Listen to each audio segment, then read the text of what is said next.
Hi, everyone. Thank you so much for joining us tonight. We are so grateful to have you here with us for this program, Fostering Teen Resilience Through Community Connections.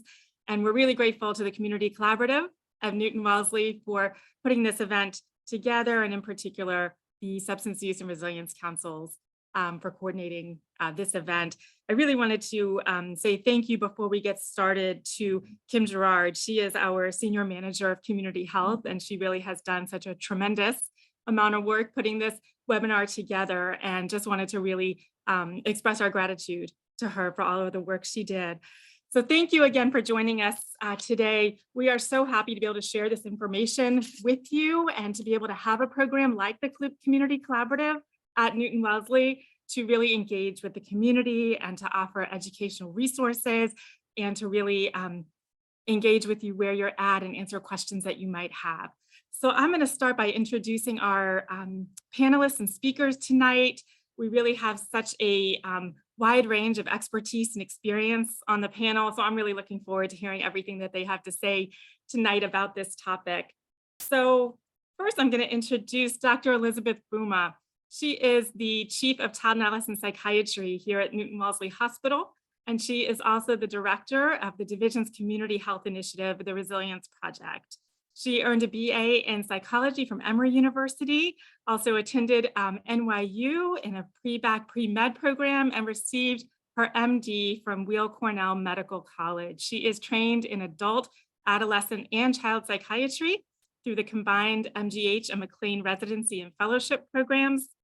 She served as a psychiatrist at the McLean Hospital for several years, and she joined Newton-Wellesley as the director of the Child Psychiatry Consultation Liaison Service, and she is now the chief of the division since 2018. She has broad expertise, including psychopharmacology, psychiatric emergencies, and systems of care. And she's also a clinical instructor at Harvard Medical School. Hi, Dr. Buma. Hi, I'm so excited to be here. Thanks, Jen. Thank you.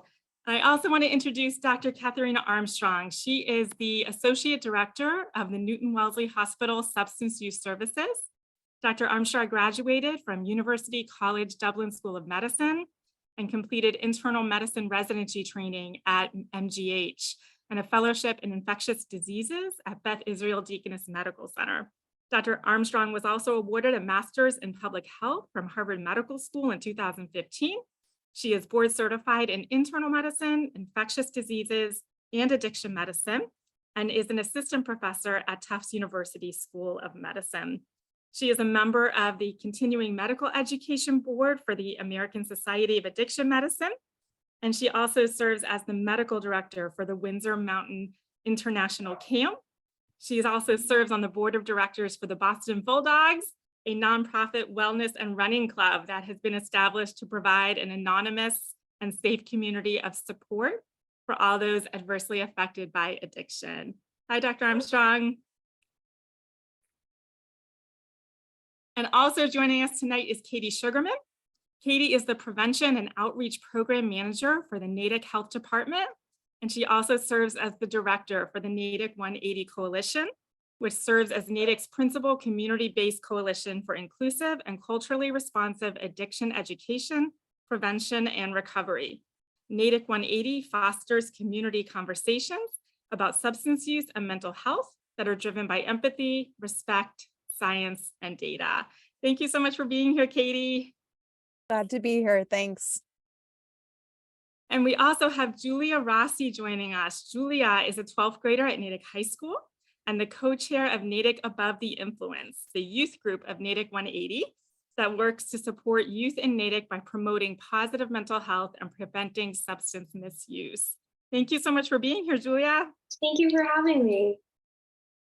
And I also want to introduce Dr. Jonathan Jenkins. Dr. Jenkins is a clinical psychologist and certified mental performance consultant.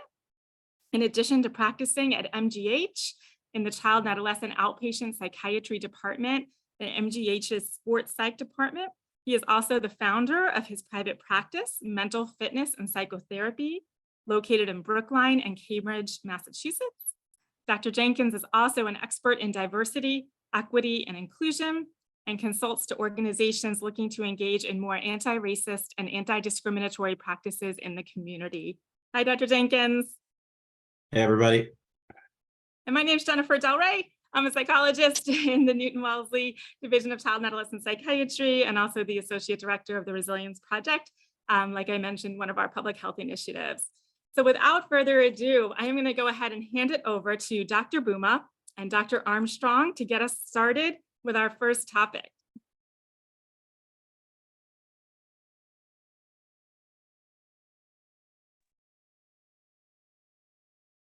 Great, everybody. I'm not sure if you can hear me. Thank you for the wonderful introduction. I really, what an amazing introduction and what an incredible panel we have here tonight. To that point, we have a lot to share, so I'm going to jump right in. And tonight I'll be talking about updates and statistics on substance use in teens. So we'll get started. Next slide.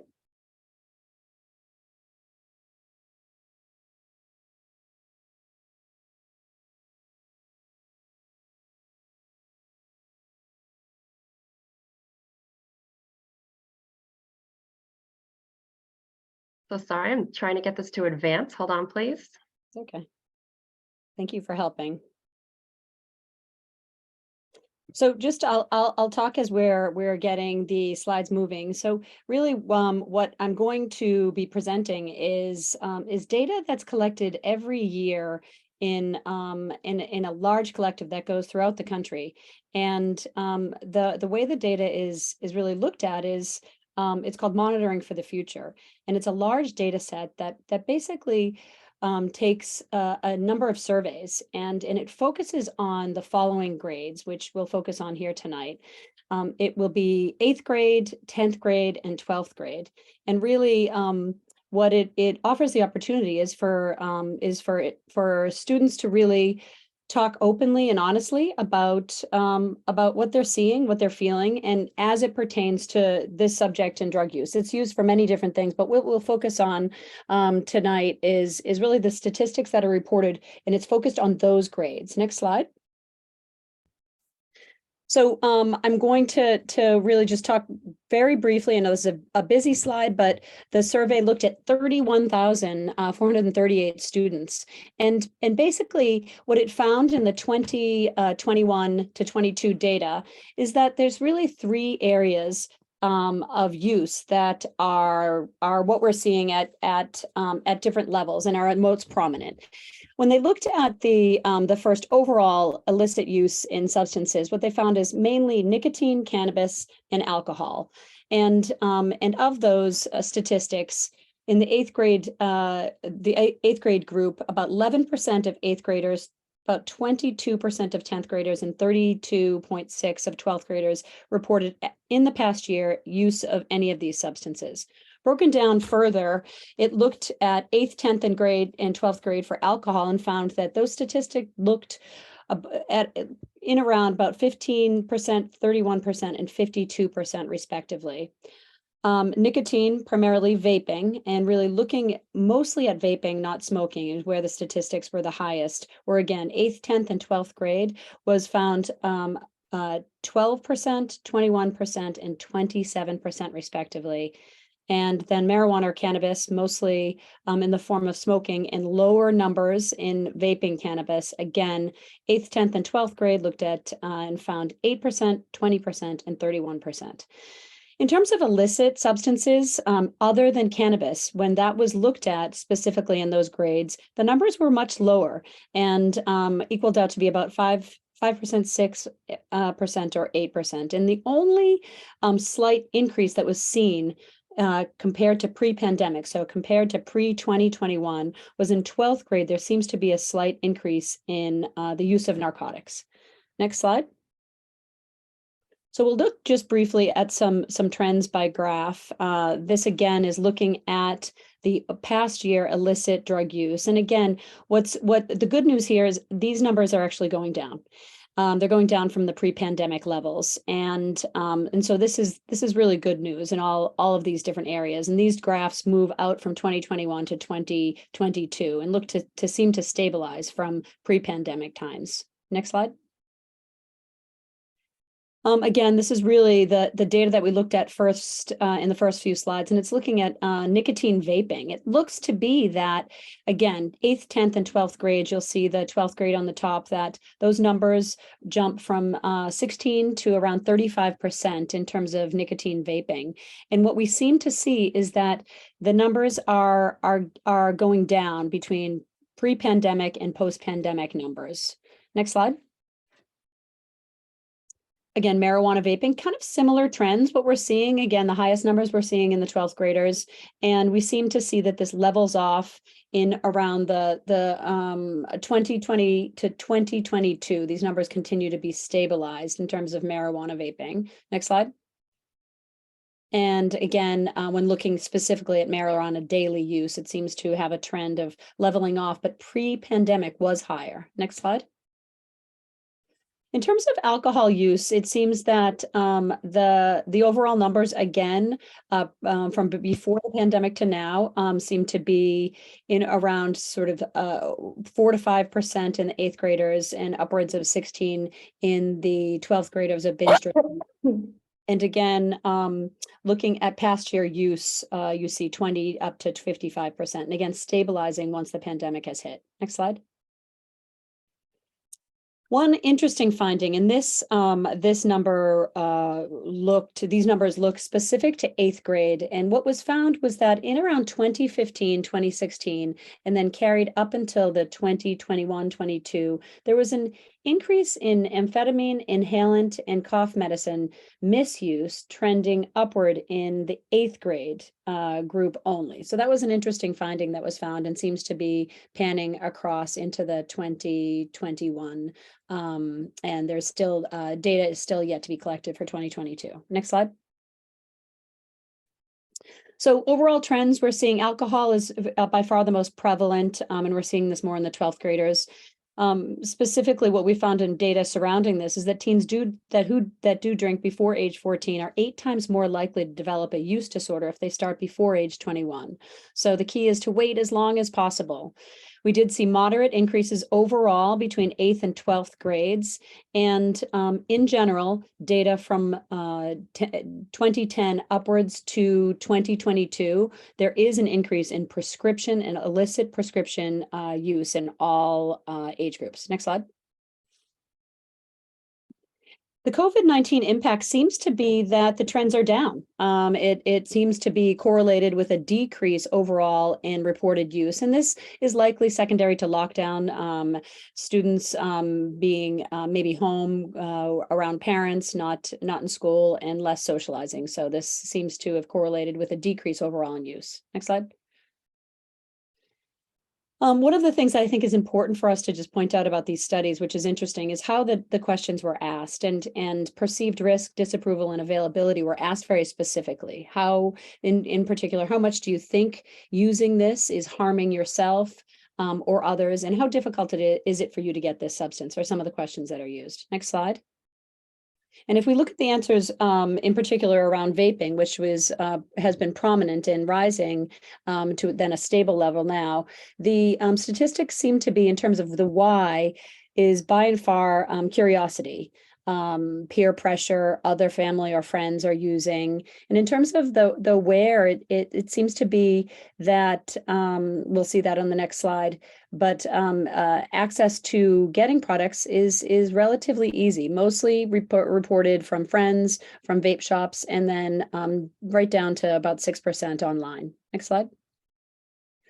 And in terms of breaking this down further, we talked about these numbers before, but we were previously talking about every per year. This actually looks in the past 30 days, high school and middle school. What do the numbers look like in terms of reported vaping? And this is vaping of all cause. So in around middle school, about frequently is reported 20%, and daily about 9 or 10%. And then in high school, frequently is reported as 38%, and then daily is reported at 22. Next slide. We can move past this slide too. The reasons for what of inhalation is primarily the largest numbers are nicotine. Down from that then is both flavored, and then marijuana is on the far right in terms of what is inhaled, and that seems to be the highest in the 12th graders. Next slide. I'd like to end with this final slide, and it's really just an opportunity for us to understand a little bit about some of the new data that's come out. There was a recent press release done by JAMA, which actually looked specifically at teens age 14 to 18. And what we noted, and we saw this in the earliest statistics, is that although the rate of illicit narcotics and opioids used by teens has not increased significantly, although it has doubled between, it has increased overall, but not significantly. What has increased is the overdose death rate. And this has doubled between 2019 and 2020, and then rose another 20% in the first half of 2021, so in the pandemic. The increased deaths are happening despite the lower rates of use. And this all has the most to do with the infiltration of fentanyl. And that this is leaving us with a situation where drug use is not becoming more common, but it is becoming more dangerous. Next slide. This is this is some data from this study. And again, what this points out is in terms of overdose that we have seen a rise. And in particular, what we're seeing this in all substances, we don't see a significant rise, but we do see this large rise in fentanyl containing projects, whether the person knows there's fentanyl in this product or not. And in terms of demographics, it seems to be a large rise in American Indian, Alaskan Native reported here on graph B. Next slide. Finally, this is my one of my last slides. The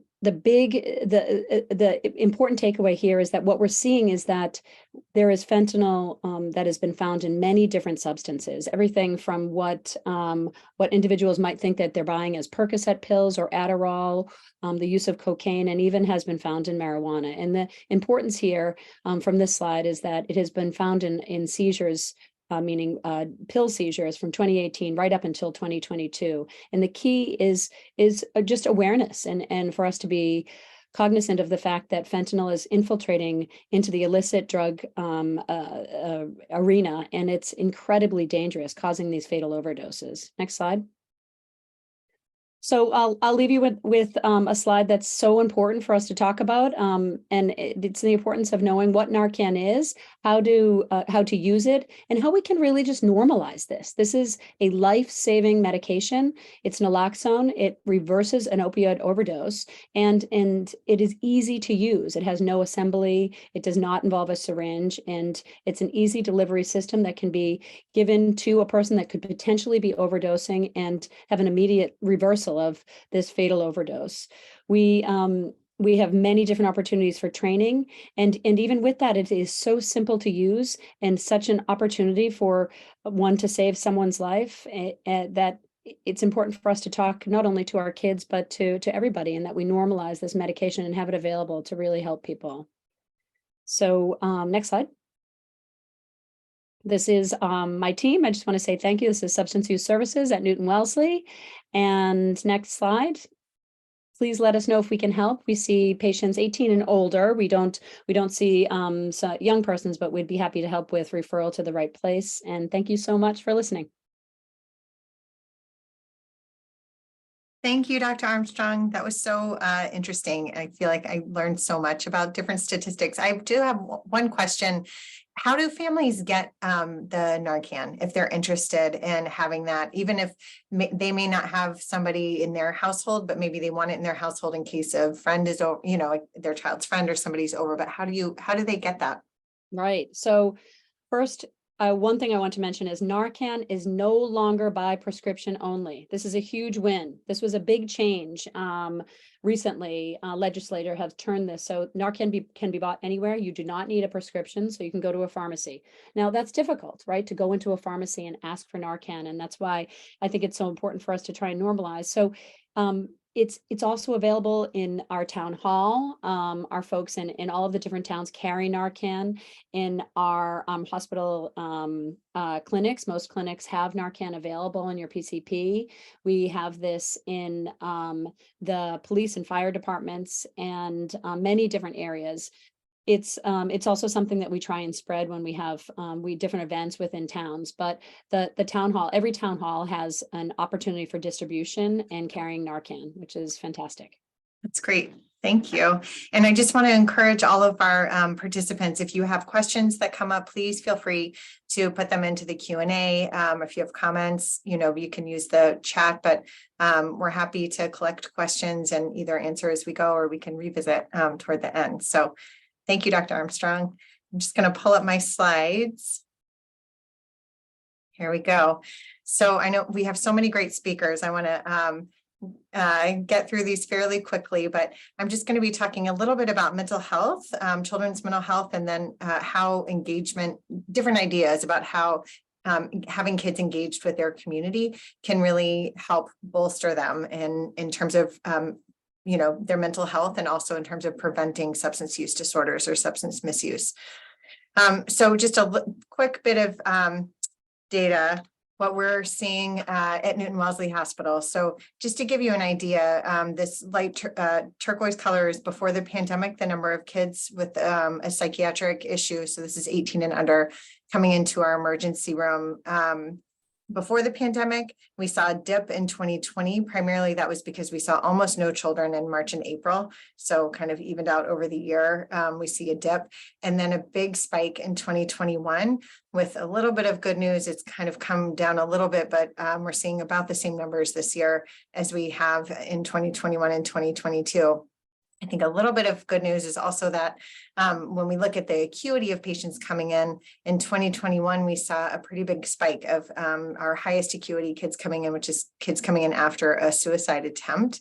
So you can see here the breakdown by age. We were in particular seeing a spike in the kind of younger teens, the 15 and 16-year-olds, and even the 13 and 14-year-olds, which we really didn't see very often pre-pandemic. And now we're seeing this kind of normalize back, hopefully trending toward our pre-pandemic numbers, but still of concern. So at Newton-Wellesley, we developed the growth model of resilience. In our division, we talk a lot about building resilience in kids and families and caregivers, educators. So our model is, these are the different elements we think are kind of most important when we're thinking about building resilience in kids. Resilience overall is the ability to cope and adapt in the face of adversity. So really just the ability to bounce back. And these are kind of our key points. So we talk about grit and growth mindset, regulation skills. So that's cognitive regulation, emotion regulation, behavior regulation, the power of optimism. Wholeness kind of speaks to kind of healthy habits, things like sleep, screen time, things like that. And then tonight, I just want to highlight our last two, ties to others and the importance of connections with others, and then the importance of helping and how providing help, receiving help, noticing helpers all around us can also really build a sense of connection and build resilience in us and in our kids. So just to go in a little bit more detail in ties to others. So positive relationships are really critical and a critical part of resilience building and very important in healthy development. Children with a secure relationship to a caring adult will fare the best academically, socially, and emotionally. And we talk a lot about the power of one charismatic adult. There's been a lot of research in this area showing that adults who kind of adapt well and show more resilience can most often point out one adult that was influential in their life growing up, somebody that believed in them, that, paid attention to them, that gave them kind of unconditional positive regard. So, helping our kids foster relationships with other adults in the community, whether it's teachers, coaches, all different kinds of adults can be really powerful. And it can be really powerful even to be that one charismatic adult, for your child, certainly, but also for other children in your community or in your family or with your friends. Children need our love the most when they seem to deserve it the least. We really like this quote and talk to parents because I think we also say to think about my kids not giving me a problem, my kids having a problem, because it really can sometimes feel like our kids are behaving in ways that feel meant just to torture us. But really when kids aren't behaving well and teens aren't behaving well, very often it's because they're having a problem that they need help with. So we talk a lot about these kind of reframes that can really help build empathy and help us connect with our kids. So just some strategies, modeling friendship skills. nurturing your own relationships and connections, which can be really, really hard when you're taking care of a lot of other people, to really prioritize your own mental health, your own connections, friendships, relationships. But it can be really important both in terms of modeling what's important, you know, for your kids, if they see you and that you're putting work into, you know, maintaining friendships and connections. That's, you know, better than telling them the importance of friendship. So we always want to give parents permission to make sure they're setting aside time for themselves, even though I know sometimes that can feel impossible. And to teach and even talk explicitly about friendship skills. There are some kids who just don't naturally seem to pick up on friendship skills, and it's okay to role play, to model, to kind of help them understand why a friend might be responding in a certain way or not. We really want to support opportunities for belonging, respect your child's personality and temperament, and then really supporting their interests. So asking them about their lives, asking them about their activities. Kids love, and teens love to be the expert on something. So even if it's something that to you might seem really boring or uninteresting or unimportant, the value of just really getting curious with them, like why are they so interested in it? What's great about it for them can make a huge difference in building the connection with them, and also helping them build, you know, get more interested in that, and then potentially building connections with others. So there's a lot of research into the benefits of helping as well. So whether there's this researcher at Harvard, Robert Brooks, who's been researching resilience in kids, teens, and adults for many, many years. Whether children have opportunities to contribute to the well-being of others determines their feeling of competence and therefore their resilience. So it can be really powerful, the benefits of helping. He also found that when people are asked about their positive and negative memories from school, their favorite memories seem to have to do with being asked to help others. So passing out milk, passing out straws, tutoring a younger student. He says, I think there's this inborn need for children to want to help, and whether children have opportunities to contribute to the well-being of others can determine their feelings of competence and connection. So it can be really important and powerful, and a great opportunity to get kids engaged with others, engaged in their community, and finding connections. So just remembering, you know, to talk explicitly about the importance of providing and receiving help, and really noticing the helpers around you, because I think that's kind of part of that optimism as well, but really tuning in your attention to people around you that are helping others, and the importance of that. Give kids an opportunity to help you, give them ideas of how they can help others, encourage and model empathy, and make caring a priority.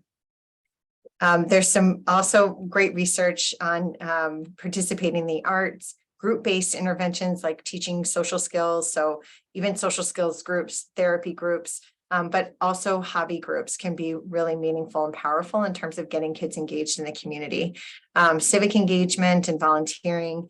And there's also evidence for group yoga and, of course, organized sports to help build resilience. So most importantly, never worry alone.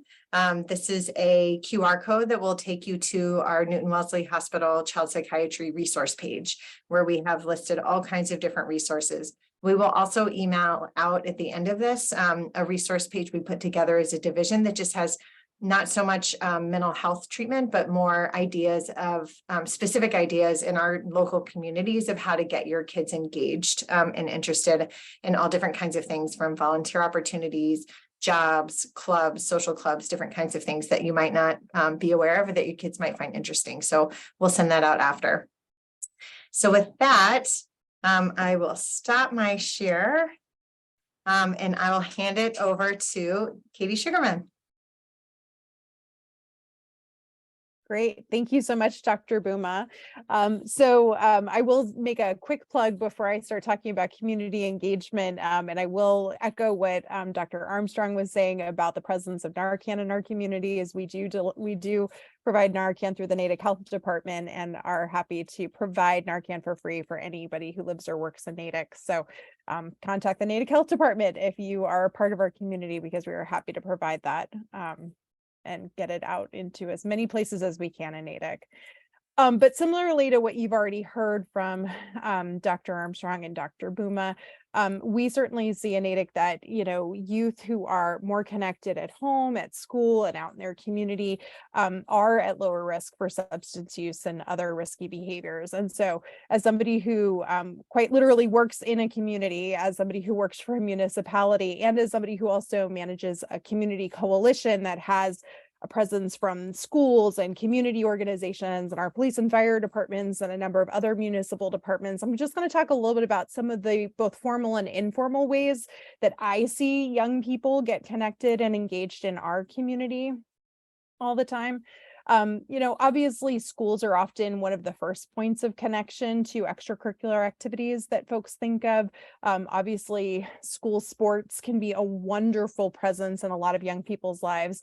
For those who might be intimidated by the idea of getting involved in sports, if they haven't historically been involved in sports, I know at least at Natick High School, but I think this is the case for a lot of high schools, there are often some sports that have certain team levels that don't require tryouts. Sometimes a freshman or JV level of a sport doesn't require a tryout, and you can walk on and try something new and learn a new skill, learn a new activity, get connected to peers that maybe you weren't connected to previously. Obviously schools also have performing arts and other artistic outlets for youth to be involved in, as well as community service clubs. One thing that I've seen, and again, I think this is the case in many communities, if there is not a club or activity in existence that meets the interests or passions of a student, I've seen young people start their own clubs at schools, often with support from administration, as long as they have enough other young people who are interested in it, and maybe have a teacher or another faculty member who's willing to serve as an advisor. So for instance, I've seen youth start up anime clubs. I've seen there was a group in Natick High School a few years ago who were really interested in the intersectionality of feminism and other issues, and so they started a club around that. And so I say that to suggest that when we're thinking about getting our kids engaged and connected in our communities, there are structures that exist to help that, but you can also sometimes think outside the box and try to encourage your young person to find ways to build connections towards things that they're passionate about. I can also speak as somebody, again, who works for a municipality to, how frequently we get phone calls from members of the public saying, oh, I'm looking for community service opportunities for my kid. Or we've even had high school students email us themselves saying, I'm doing a project on a topic and I want to learn more. Can you help me? Municipalities are here to serve the public. And I have colleagues in rec and parks departments, councils on aging, libraries, youth and family services, health departments. Many of them are willing to take a phone call from a parent or from a teen who's looking for a new opportunity to get connected in the community and just, maybe are wondering what options are out there. Again, youth and family services departments, if your municipality has one, that's another great way too to get connected to support groups.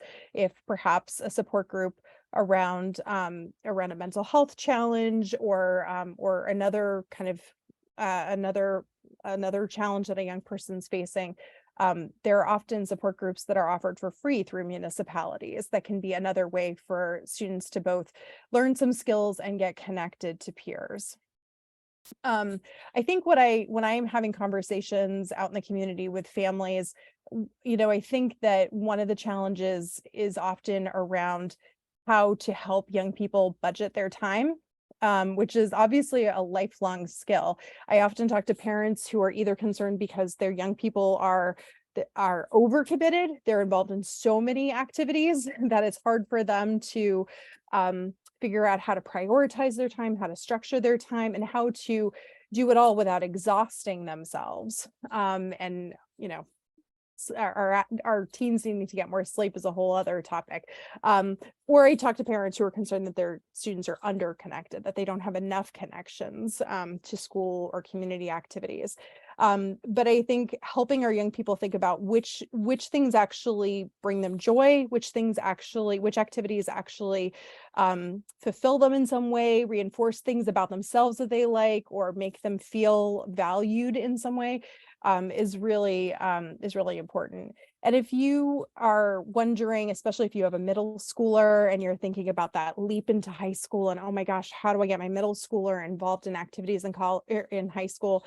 Many schools do have kind of a step up night for 8th graders who are going to be 9th graders, which is a good way for you to walk around with your young person and learn about all the different activities that they can choose from and encourage them to get involved in some new things. So I'm just going to kind of wrap up by saying that, the earlier that students begin to make these connections, the better. We're really fortunate in Natick that we have a youth group that we work with, and somebody I'm a big fan of is Julia, who's going to now talk a little bit about how being engaged in the community has been meaningful for her as a high school senior. Yeah, thank you, Katie. So I just wanted to talk kind of briefly about my own experience with community engagement and community connections in high school, and how all of that has really helped me in my time and my personal growth and all of that. So I started high school in 2019 and into 2020 was my freshman year. And I was someone who had definitely been kind of introverted as a kid. I had spent a long time really building up my confidence, building up my ability to introduce myself to new people and all of that, to the point where when I started high school during my freshman year, I was at a pretty good place where I felt good about all of the skills and confidence that I had built up. But then when the pandemic came, I think my own life, like a lot of other people's, really kind of just like took a turn, and it became so much more difficult for me to even like unmute myself in my virtual classes and to just become engaged with other people. Like finally, for the first time, became this really difficult and daunting task in a way that it hadn't in a long time. And I think that that's something that I definitely saw in my friends as well and in different people in my community. That it had just become a lot more challenging to build up confidence and become involved in the community after all of that. And so for me, extracurriculars were really kind of what allowed me to get some of that back and return to that confidence that I had spent such a long time building up because of the community that they provided me. So I became involved in Model UN around that time of my sophomore year, which was a hybrid year during the pandemic, 2021, which was a difficult year, but I was able to find a community that way that really just enabled me to form connections with others in a way that I hadn't in a long time, and make friends who were people from all different backgrounds than my own, all different grades than my own. And through my time just like going to those meetings every week, amid a time when, school was virtual every other week for me, I was feeling very disconnected and isolated from my community. Having that extracurricular activity really helped me just like exponentially to gain more confidence in speaking in front of other people and introducing myself to new people. And it just really created this supportive community, which was something that I think was lacking. And I think that that's something that a lot of people honestly are still experiencing after the pandemic. I think that a lot of people like myself spent a long time really building up different connections and building up their confidence. And then when all of that was disrupted in 2020, and like for me, that was my freshman year of high school, which was really a pivotal time in my life. I think that having extracurricular activities is now a way that we can begin to build those skills back. Because I think for a lot of people, that is something that is still lacking in our lives. And it's something that really is a journey of trying to return to the place that we were before then, seeing, just such pivotal times in our educations and our lives becoming disrupted like that. But I have been really grateful for the community that I found in extracurricular groups that I'm a part of, like Natick Above the Influence and like Model UN. That's something that now, as I've gone through high school and become older, I've been actually able to gain leadership positions in those clubs. And now that I am one of the older members who's trying to create that community for younger students, I'm able to see that those same patterns really do occur in all these different students. I've had people who come in very similar places to me. There's a couple students in Model UN who, when they joined, I saw a lot of myself in them, of kind of more introverted, quiet people who were really afraid to be joining, but were there and were pushing themselves. And then through the community and trying to form just a supportive sort of environment in those groups, I've seen them start to just gain this confidence and this newfound ability to connect better with communities, to connect with other people, and build up really just like whichever skills are necessary for them. And I know in Model UN, we focus a lot on public speaking and civic engagement and those skills, but I know that's something that really does transfer across all sorts of activities that, you know, when we have those supportive communities and students like myself are able to see how much they can improve over time, I think it really does help mental health and just help people in their own personal growth to have communities like that and to have the ability to improve at something that maybe was something that scared them before. So I've just been really grateful for my time in different communities. Like Katie said, it can be a challenge in high schools like my own, where there is a tendency to become over involved in activities and view them more as a means of getting accepted to college or a means of just trying to become committed for the sake of being committed. But I think that myself and a lot of other people have been able to really just kind of hone in on the activities that we are passionate about and that are really beneficial to ourselves in our own lives. And I think that finding things that really do give us a calling and things that give us a community that lifts us up and supports us is really just essential to everyone in their different positions in their childhood, different places on their journeys of personal growth. And so I'm really grateful for the community that I found and for the ability that I've gained to form those new connections and now help others form those.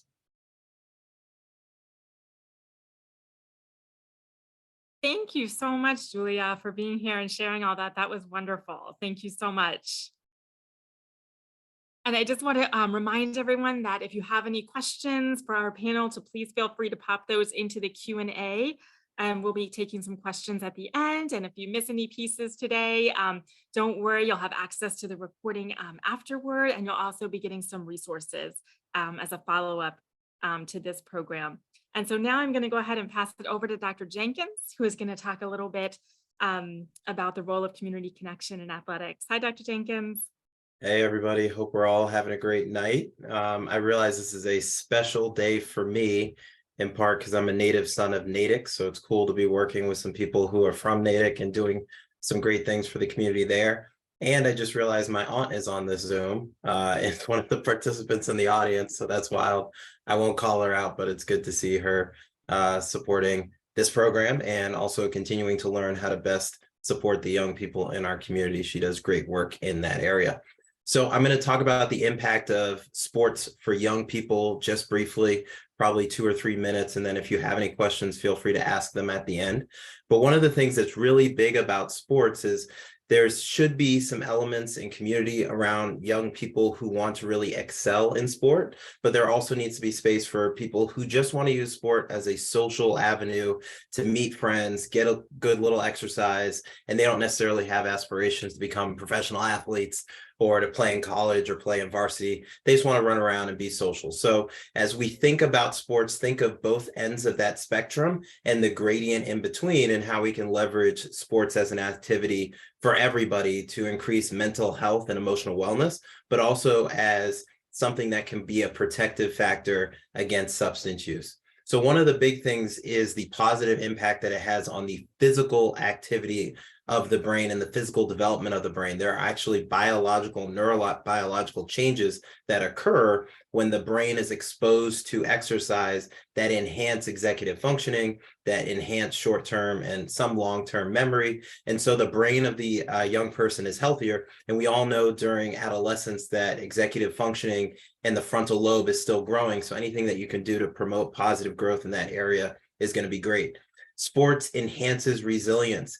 Think of an athletic competition, think of a really hard practice as controlled stress, something that where there's something to lose or gain in that moment that's not, you know, incredibly serious or momentous in somebody's life, but does have some risk reward, some risk benefit available to them. So it's something that can really encourage them to get comfortable with putting themselves on the line and being able to find ways to win and find solutions to problems.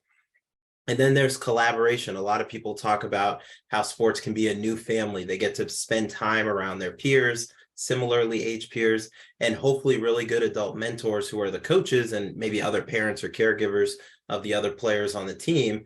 That socialization, those extra 2 or 3 hours outside of school in a different environment with different stakes and different social obligations, can then prepare young people for opportunities outside of schools, like at parties and other social events where they have to do some similar or dissimilar social navigating. And then the idea that they're going to be able to practice that social problem solving and see success or failure fairly instantaneously in terms of getting feedback from their coaches, getting feedback from their teammates, and also feedback from their opponents as well.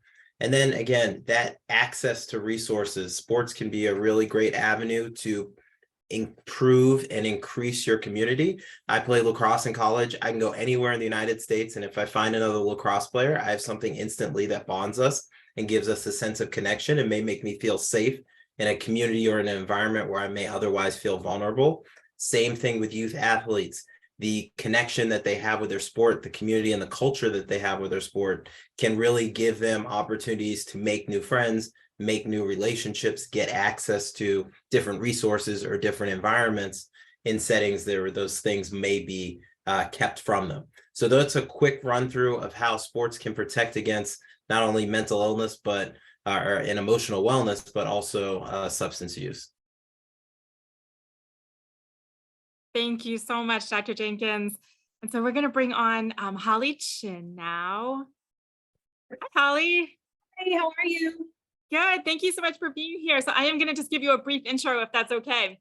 Sure. So we are so thrilled to have Holly with us. So Holly has been a member of the arts and theater community for over 20 years.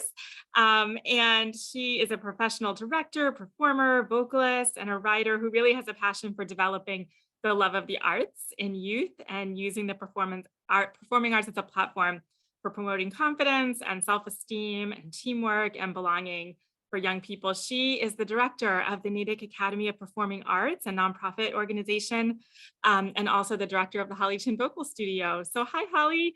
Hi. So I am going to toss it over to you to share a little bit with us about some of the benefits of the performing arts for supporting young people.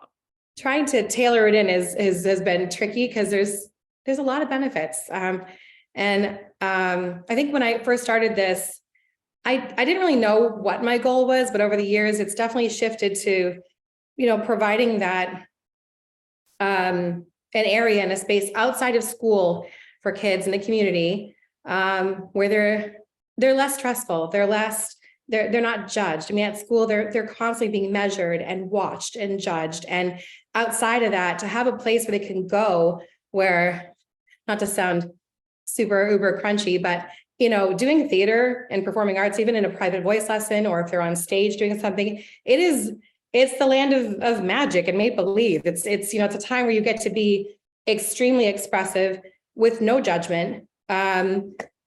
So yeah, being able to provide that for elementary, middle, high schoolers, they really do run the gambit as far as the emotions. I have dealt with many kids over the years who've struggled with alcohol abuse, body image issues, just a lot of things that it's painful to see them go through, but to provide a place for them where they feel like they're providing a portion of themselves. I always say to people, there's a place for you on stage. And I truly believe that for every person out there.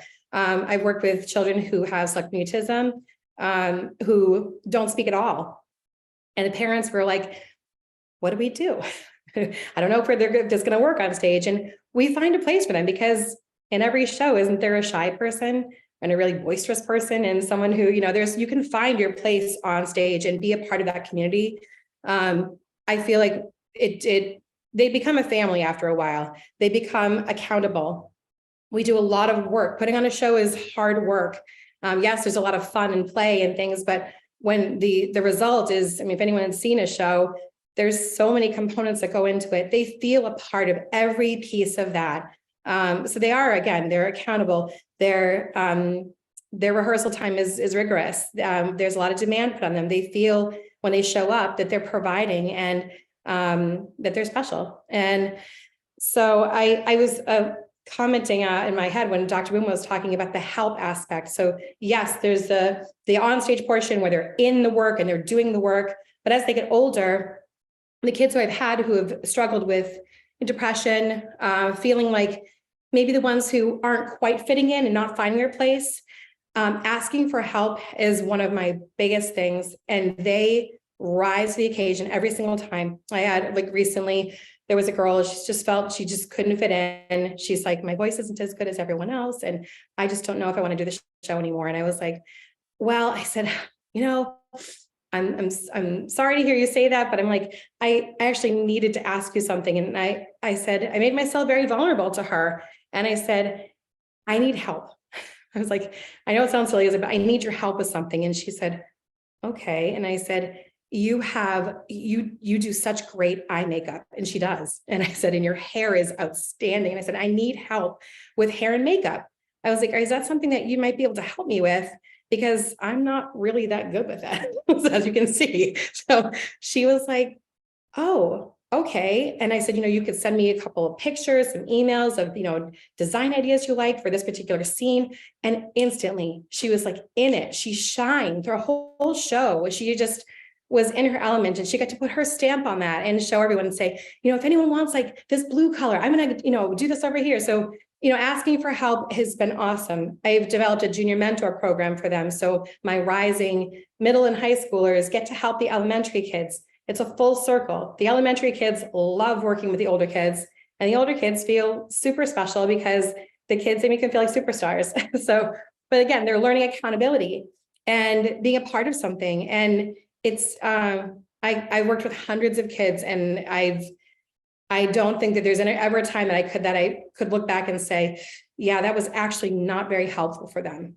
I think every person, it's helped them in some way, shape, or form. During the pandemic, I had many parents who, they reached out and said, we want to start voice lessons and do some theater. And, we were doing theater in the woods outside, trying to make sure we kept things going. And many parents have come back and said, I didn't say this in the beginning, but now knowing you a little bit better, we were in search of not only a voice teacher, but a therapist as well. And we never called the therapist. And it was it's made my heart just burst to hear that, because it really is. There's so much therapy and love going on there that they feel special, cared for, valued there. And what a transferable skill to have. They gain confidence on stage. So yeah, that's what we do. And I love having that resource for them. So yeah. Thank you so much, Holly. That was so incredibly inspiring, and just hearing about all the work that you do with young people and the connection with them. Thank you so much for sharing that. We are going to actually hop into our question and answer period now. So if our panel could all kind of join us back, we have some great questions. Let's see. So we are going to start with one from let our audience. So Dr. Armstrong and Katie, maybe if the two of you could take the lead on this one, do you know of any schools where Narcan training has been incorporated into the school substance use education? Katie, do you know if Natick schools have it incorporated? I don't know offhand. So if anybody else in the panel knows, So I can speak to two ways in which I'm aware that it's being shared. So in Natick right now, it's being shared when there is a health curriculum unit on understanding different types of drugs, and there is one on opioids, and there is some education about Narcan as a reversal agent. There's also CPR. There's a CPR course that's also taught by our fire department in PE classes that does include Narcan training. Now, Narcan isn't actually distributed in the school, but the education of where you can go to get it is included. I am aware too of I actually met colleagues from Long Meadows Coalition recently at a conference, and Long Meadow High School actually does have Narcan training that is built into its curriculum that is delivered by its coalition. So that's the extent that I'm aware of it currently. But we are certainly looking at how we as a community can do better to really educate our kind of graduating seniors who are going off into the world, going off to college or to whatever other post-graduation future they might have for themselves, and trying to target those kind of transitional age young adults, since that is kind of a crucial age for trying to educate folks on how to reduce their risk for overdose. And if I can just add, it's something that I'll make sure that I bring up at our next Newton community, which includes Newton high schools, and really just point out it's so easy. You know, there's not a lot of mystery behind the Narcan training. It is so simple, in short, and easy to teach and easy to learn. So it's something that I'll pass on and make sure that we spread the word about it. Thank you so much. So our next question, so Dr. Buma, I'm going to come to you for this one to get us started. Do you have any tips or ideas for how parents can talk with kids about substance use and mental health, or have those difficult conversations, or even encourage kids who may be worried or hesitant to become involved in activities? Yeah, it's a great question. Thank you. So I think it can be tough to have these difficult conversations. And I would say the most important thing is to have them. I think parents, worry a lot. What if I say the wrong thing, or I ask, something the wrong way? And, we're not perfect, but I think the goal isn't to be perfect as parents. And in fact, it can, kind of lead to more conversation. But I do think it's really important to get the conversation started, to talk to your kids. Studies show it's really important that your kids understand and know kind of what your ground rules are and what your limits are in terms of substances and drinking.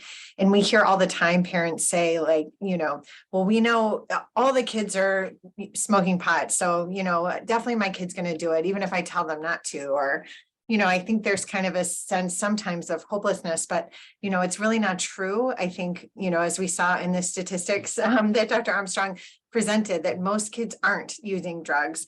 And studies show us that when we talk to our kids and we say, these are my expectations, these are the limits, it actually is very meaningful and important to kids. So I think you really want to have those conversations. We do talk a lot about being calm, curious, and compassionate with kids before talking about your concerns. So it also really helps in having any difficult conversation if you make sure you're having it at a time when you're calm, when something hasn't just happened and everybody's upset with each other, but in a moment when you're calm, and then be curious and compassionate first, to really connect with them, ask what they think about it, if they've had any experience, or do they have thoughts about, whether it's about drugs and alcohol, or it's about, getting involved in activities, but really be curious with them before kind of coming up with your, problem solving. We're all great problem solvers because we've had a lot of experience as adults,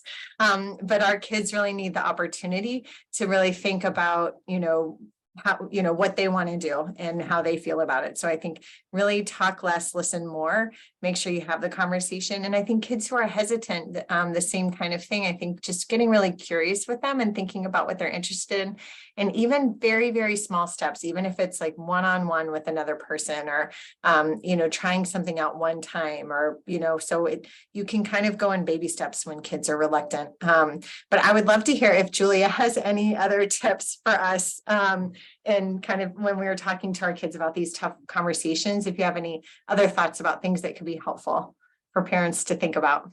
Yeah, I really agree with everything you had to say. And I think something that's been helpful in my experience with my parents is just like creating a system and making it clear kind of how you will respond to certain situations, and how you can like become a resource for your child if they're in a certain situation that they feel uncomfortable, or they feel that you need them. Like, having that plan in place ahead of time and making sure that you make it clear to your child how you will respond and how they can respond can be really helpful, because I think a lot of it is, a lot of people maybe don't know how to react in certain situations. So having that conversation ahead of time can be really useful. And then I think also, kind of as you were saying, just being compassionate. Like, if you find that your child has done something that goes against what you had hoped and what you had talked to them about, first be there to support them and to help them. And then you can obviously give them consequences as you see fit. But I think first of all, making sure that they're in a position where they feel safe and where they also feel comfortable having an open dialogue with you. You don't want it to be a situation where your child fears coming to you when they're struggling with something or when they're having a problem. Just making it clear that you're not going to be mad at them if they're struggling with something or they're struggling with a relationship or pressure or any of that sort of thing. So I think, yeah, as you said, kind of just having those conversations and making it clear as much as possible your perspective and how you can assist them with anything that they're going through. Thank you so much. That was really insightful and incredibly wise. And I just really enjoyed hearing your perspective, Julia. Thank you so much. And thank you so much, Dr. Bruma, for all of those insights and tips for parents.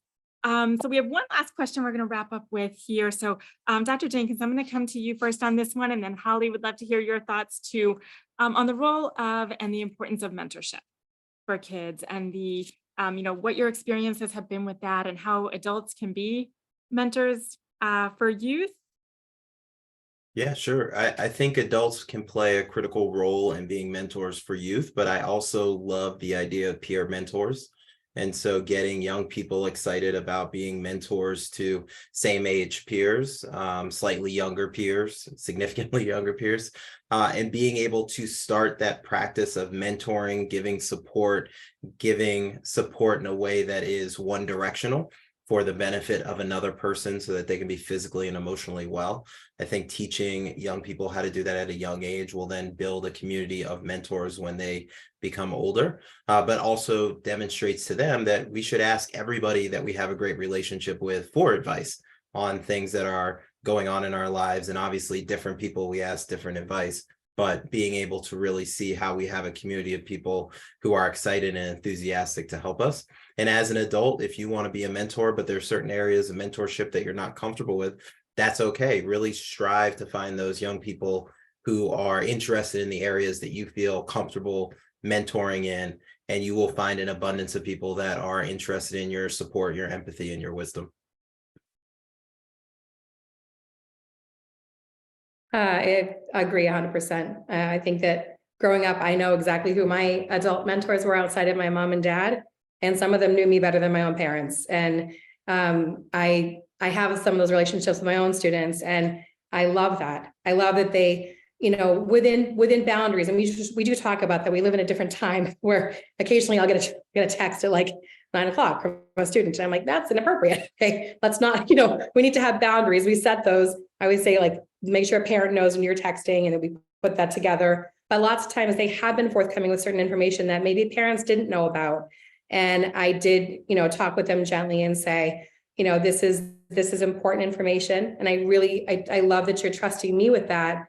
But I think it's important to maybe pull in mom or dad and have the conversation together. And maybe we could do that, all of us together, and not just, throw them to the wolves, because I'm not sure. I mean, I remember that feeling as a kid, saying, being able to talk to my chorus teacher, who I bonded with, my drama teacher, and not being able to talk to my mom about certain things. I distinctly remember that. And I'm not sure why, but I love being that resource for kids. And I love having the younger kids do that as well, the junior mentorship.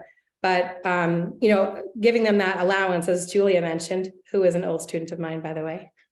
But allowing them to make the mess ups. I think it's so important. I've had a couple of kids who have come in and they've done some things that, we sign off on the junior mentorship program that they have to be a good, person in the community. They have to, and there's a couple who have broke rules before. And it would have been easy for them, or for me, to even say, well, you broke a rule and that's it, so no more, but we sat down and we talked about it and said, I would say and share them. Do you think that I messed up before when I was a kid?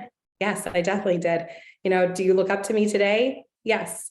And I said, it doesn't define who you are if you mess up. There's forgiveness there's growth, there's learning. And that's the most important thing, is to let them know that it doesn't define who they are. And so I love just, providing that for them and setting an example for the younger folks as well. So, yeah.